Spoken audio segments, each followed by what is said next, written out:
Hello again, this is Bill Lindeman along with Mike Cyber, the Blue Seahorse Show.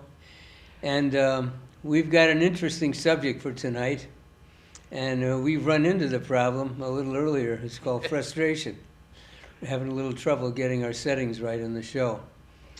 So Mike, I'm frustrated, so what can I do about it? Take a breath, How's Bill. that? Okay. Take a breath. Okay. Frustration is something that we all have, and frustration is derived from our expectations, our expectations of ourselves, or our expectations of others. Okay. And we had some frustration just a little while ago with the setup because of you had the frustration because of your expectations about what you wanted to get done. Yes, that's right. And it was interesting to sit there. I had to come out here and sit down because I was going to start laughing, but Yeah. really that would make it worse. Okay. I'm laughing now too, so it's Yeah, fine. so it's okay. But our expectations of other people and what we feel our abilities and capabilities are generate frustrations in ourselves. And I'm going to start out just a little bit from the book. And the book is mainly designed to help parents and adults guide young people.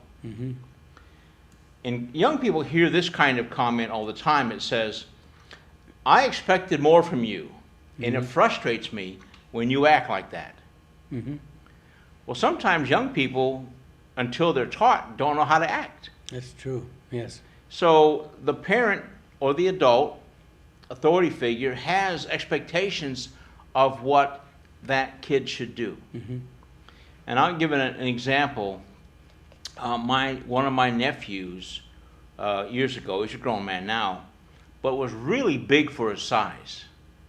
And he was like almost twice as tall and twice as big as most of the kids around. Not quite twice, but really big. And because he looked older than he was, Yeah. the expectations on him were enormous.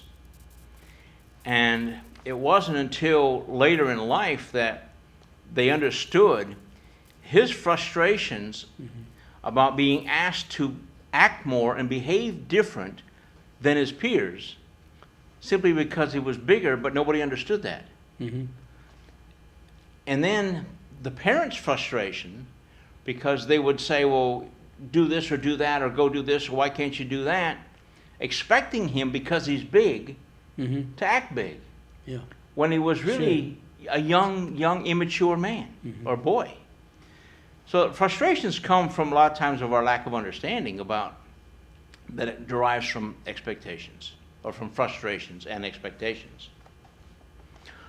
The next sentence says, whose or what expectations are we being asked to live up to? The day we become 18 or 21, depending on where we are expected to behave like an adult.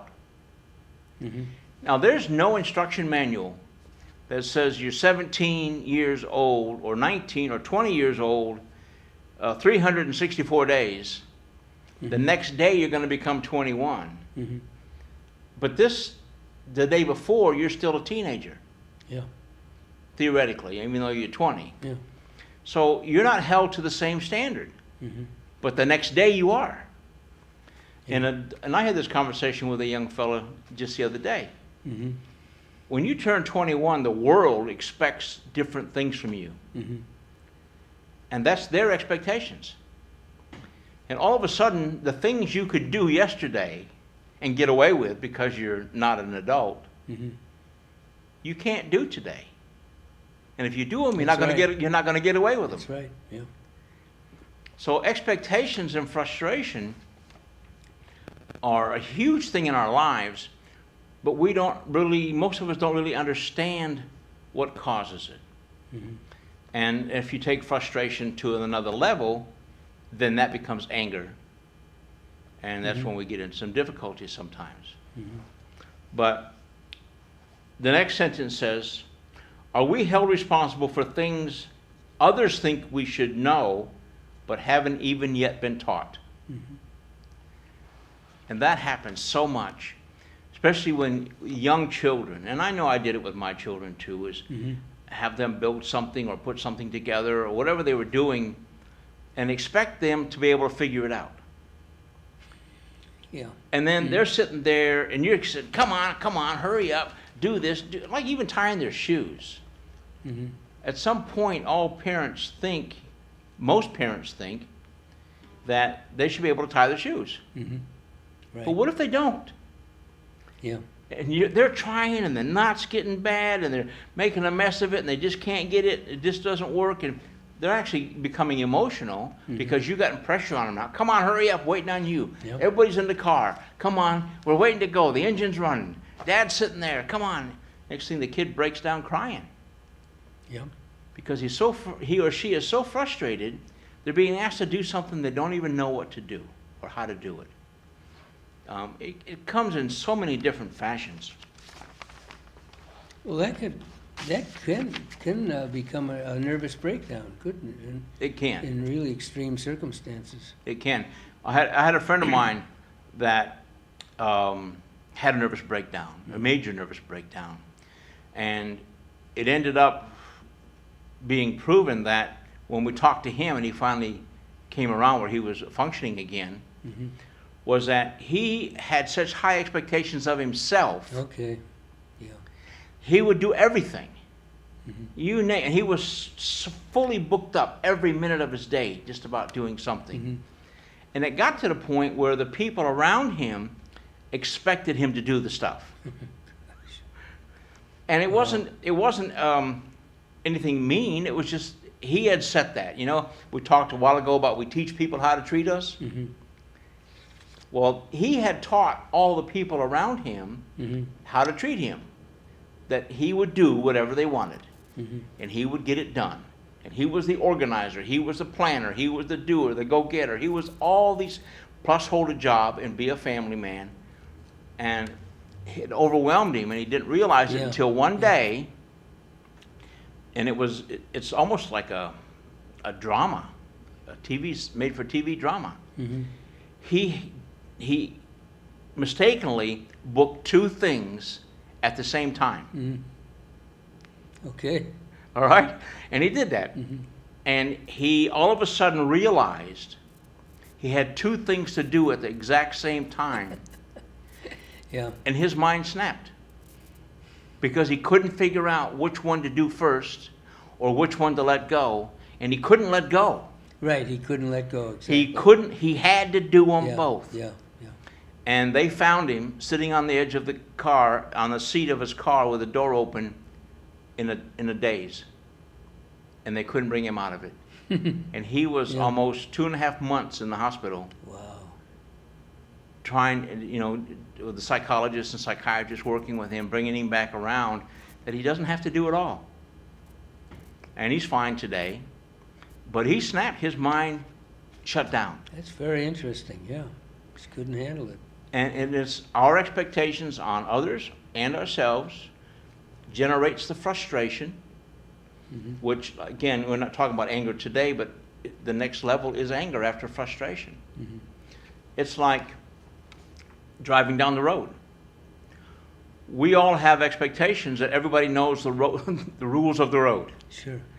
If you don't know the rules of the road, you shouldn't be on the road. So we expect everybody to know them. And some don't. I mean, they all do, but they sometimes forget them or ignore them or whatever.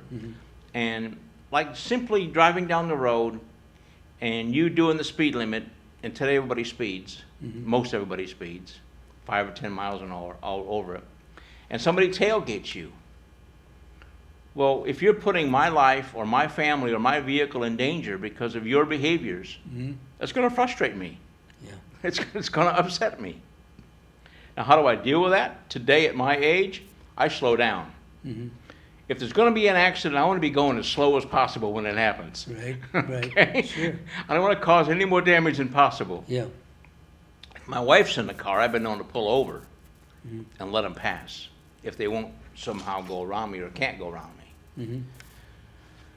My expectations of that person generated a lot of frustration. Sure. Because years ago in my younger days, we'd had an issue. Somehow we'd had an issue. Yeah, I'd have made an issue of it one way or the other. Mm-hmm. But when somebody passes you, if they use the blinker or not, when they get past you on the highway, 94, coming here, whatever, and they cut you off or turn in without a turn signal, that frustrates a lot of people. Mm-hmm. Because if you've got children in the car or other people, and they're endangering them Yeah. by their behaviors, my expectations of them is they should know better, because they wouldn't want that to happen to them. Mm-hmm. And that's the sad part about it, is most people who do these things don't want anybody else to do it to them. Right. Yeah. And yet they still do. And they get upset about it. I can imagine, I mean, I drove a truck for just a little while to see what it was like. It wasn't for me, so I stopped doing it. Yeah. Yeah. But long haul truck drivers, they've got to be some of the most patient drivers on the road. And even though they get upset and they get angry, because little cars don't respect them. That's right. Yeah. I've seen cars cut off truck drivers. I've seen cars, it's crazy. Because I drove a truck for just a couple of months just to feel it out, I don't do that. I give them all the space in the world. They're pretty big guys out there. Them trucks are big. I don't need them running over me or That's for sure. or pushing me off the road, Sure, and yeah. I don't want to have them. I mean, it's a mess and a disaster when a semi-trailer crashes. Yeah. And if I create an issue because I'm frustrated, or my expectations are that driver should know, Mm-hmm. I'm endangering a lot of people. That's true. Yeah. So we'll go on with the story here. Okay. It frustrates me when you don't act your age. How many times have I told you, you're not a kid anymore. You need to stop acting like one. Mm-hmm. Well, that's fine if the kid is raised to mature year after year after year after year, but so many aren't today. Mm-hmm. You watch kids on TV and the news articles and stuff. These aren't older kids acting like adults. Mm-hmm. These are older kids acting like little kids. Mm-hmm. Using a venue or an issue to act silly, to be out of control. Mm-hmm. Well, what's their frustration level? What's the expectations of them? Mm-hmm. Why do they expect they can get away with it? Yeah. They still do, and they act little. They act out of control, most of them. Yeah. We as adults, again, have expectations and perceptions. We talked about that the other day. We place on others. If they are friends, relatives, or our children, we expect certain behaviors out of them. Mm-hmm. You know, a stranger, we talked about perception, a stranger you come up to, you don't have expectations yet, except if Yeah. it's an adult, you don't expect them to do some crazy childish stuff. Mm-hmm. But the perception is everything's going to be fair and everything's going to be straight and everything should be okay. We put that on other people.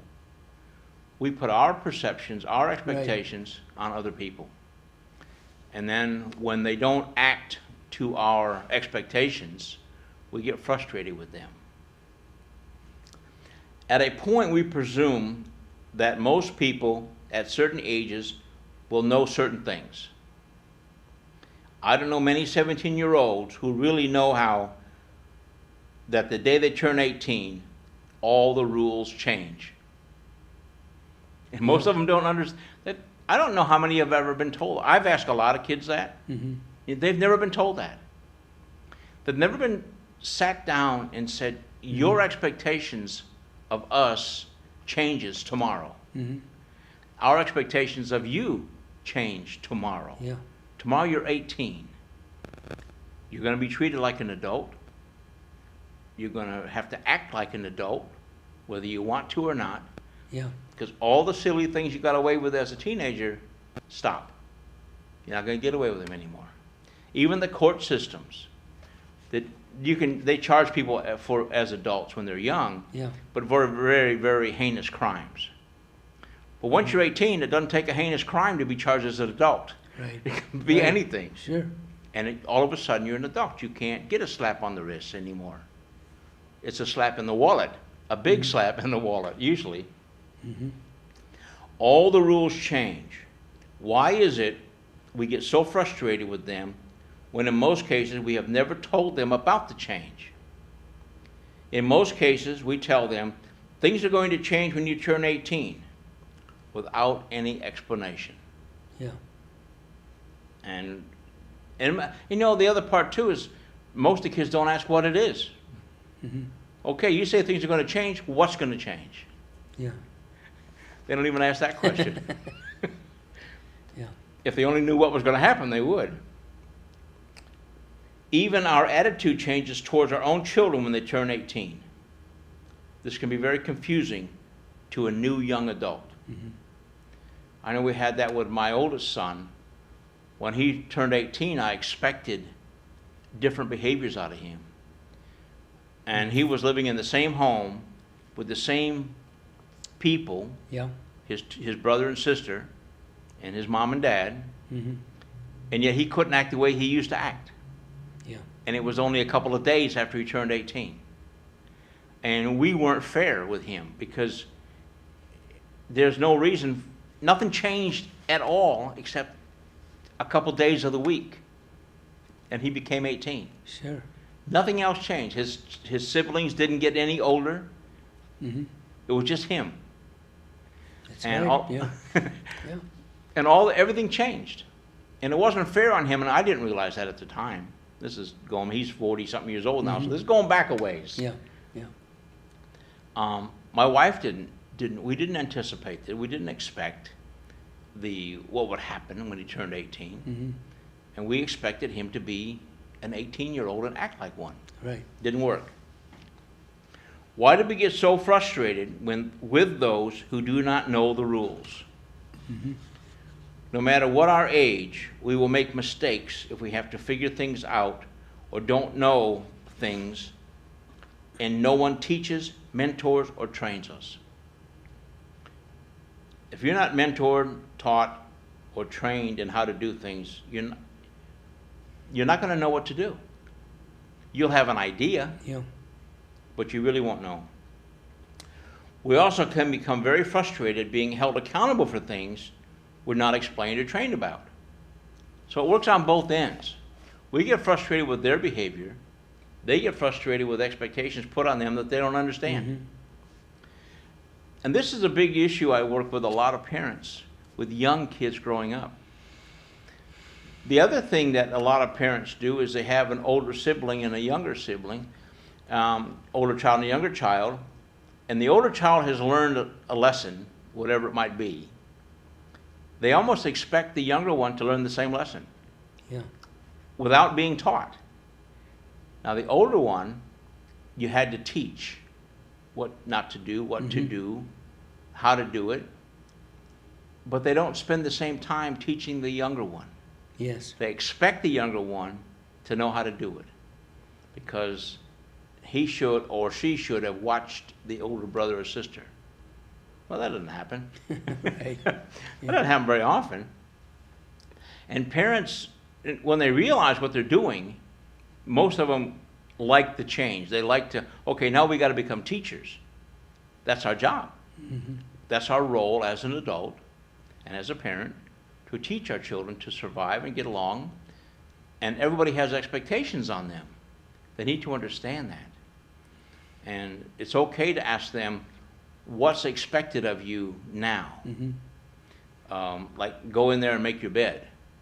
Well, what's expected of you? We expected you to make the bed. Do you know how to make the bed? Well, if they don't, or they do it to their best of their ability, which could be really interesting to watch, Yeah. but you can't get upset or frustrated about it until you go in there, strip the bed, put everything back on, show them what to do, and then are they big enough to do it to start with? Yeah. Can they actually drag the sheet over the bed and tuck it in? Do they have the strength to lift the mattress up? So we have to be careful on our expectations we put on people and young children growing up and learning. But if we don't put expectations on them, then they're going to grow up without having anybody holding them accountable. Mm-hmm. And we all have to be held accountable. I mean, you have certain expectations of me when we plan this show to be here. Right. And if I'm not going to be here, your expectations are that I call you, email you, notify you in advance, Right. so you can plan your evening. Sure. If I don't, you get very frustrated. Mm-hmm. You're sitting here with a camera crew, you're sitting here with people and yourself, and no mic. Mm-hmm. Not cool. Right. Not cool. It doesn't work. Yeah. So we all have to be aware of that. I understand, because of the way I was brought up, of the way I had to learn, that you do have these expectations of me, Mm-hmm. and to come here prepared. Right. So I understand that. And my expectations are that when I do get here, things are ready. Mm-hmm. You know, things are done, all that stuff's done. So we have expectations on each other every day. Right. Mm-hmm. As parents, supervisors, managers, or in any leadership position, we must learn tolerance and patience until our expectations can be taught. Mm-hmm. Now, we can have expectations of people who get hired into a job. They're supposed to know how to do this or do that. But every management or supervisor is different. They may know how to do it, but they know how to do it your way. Mm-hmm. And your way works because it's successful. So they may say, yeah, I know how to do it, but it may take twice as long. Mm-hmm. Well, your expectations, you have to teach them. And then they can expect you to help them and supervise them. Yes. Mm-hmm. When we have expectations of our children, employees, or managers, there must be teaching and training to match those expectations. And if we don't follow through with that, Mm-hmm. then we're setting them people up to fail. Because everywhere they go in life, from whatever age you're at, wherever you grow to, people are going to have expectations of you. Mm-hmm. And if you don't understand that, you're going to fail. You're going to get in a lot of trouble. Mm-hmm. And, you know, the school of hard knocks is okay. You can learn from that. And a lot of people did at my age. But sometimes Sure. those hard knocks can leave a few bruises. Yeah. Yeah. Now, if the bruises aren't physical, they might be emotional. But we have to really plan carefully on what we have expectations on our children and on our neighbors and on our employers and employees. Mm-hmm. Otherwise, we do set them up to fail real quick. They have to have expectations when coming in for a new job or a new school or wherever they go, Mm-hmm. to expect there's going to be something expected of them. So they have to figure out what to do. They have to start learn to ask questions. Mm-hmm. Learn to say, you know, what's expected of me in this class? What's Mhm. expected of me in this class? You know, I couldn't believe when I started my master's programs that every single professor was totally different. Yeah.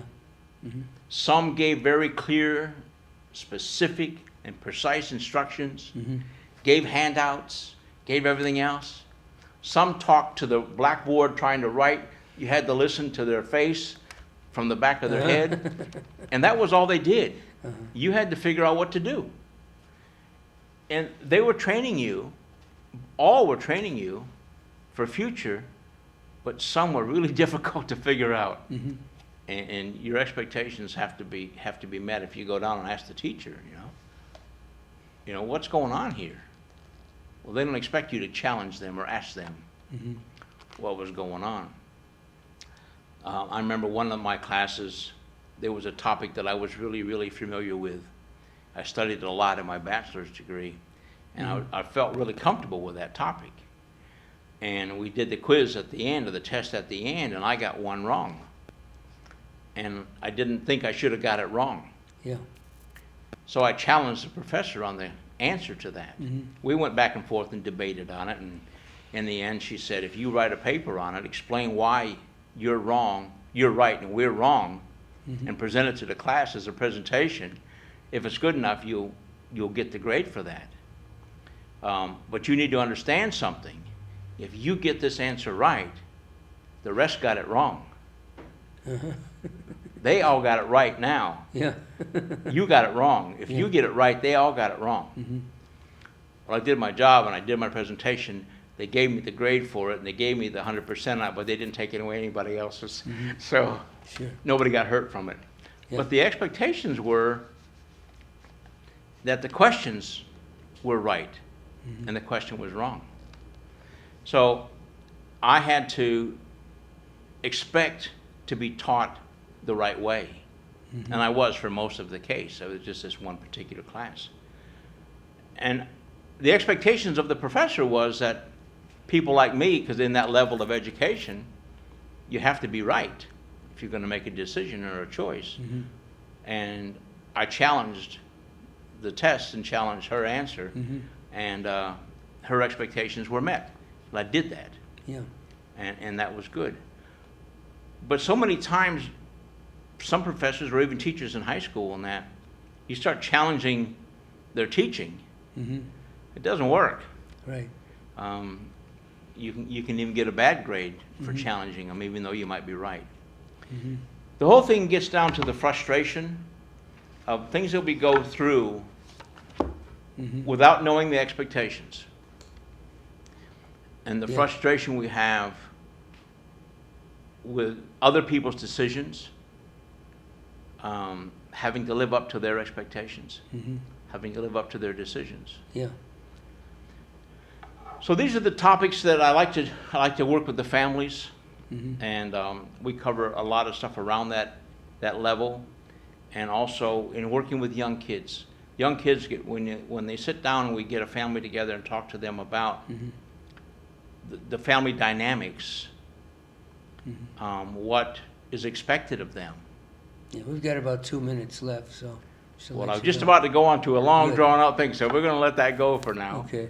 But it's really interesting to watch family dynamics and expectations of Yeah. the young people, Yeah. the younger sister, the older sister, the younger brother, the older brother. They all have expectations of everybody. And we don't even know we do that. And it's very interesting, but it's also very scary, because you have expectations, like I said earlier, of people who don't know what you expect from them. And then you get frustrated with them. They don't understand why. What did I do? Why are you mad at me? And sometimes it's difficult for parents to come down and say, this is the reason why. And this time I'm not mad at you, but now I'm explaining it to you. Next time I'm going to be mad at you, Sure. because I've already now explained my expectations.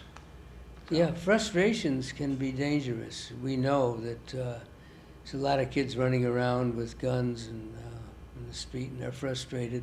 Well, road rage. Road rage Is a huge one. another example, especially in the United States. I Oh. don't know about other countries, but It's a huge one. yeah, And that's all from frustration. yeah, it is. Expectations and frustration. Yeah. You act one way, you might act one way outside of a car, but if you get in the car, all of a sudden, the ration goes out the window. Well, they did a survey a while back Yeah. about women drivers and their psychological approach to it. They feel powerful in a car. Yeah, They're in charge of something massive. right. That changes a lot of expectations of people Sure. and what to expect. You get this little tiny little thing might Yeah. become a tyrant Yeah. behind the wheel. Well, that's another show. I feel pretty powerful right now, to show. All right. We can get into human behavior and try and find answers. And that's what Blue Seahorse Show is about. Thank you. This is Bill Lindemann with Mike Cyber, and I guess we'll see you next week. Thank you Another very much, interesting yeah. subject. Thank you. Great.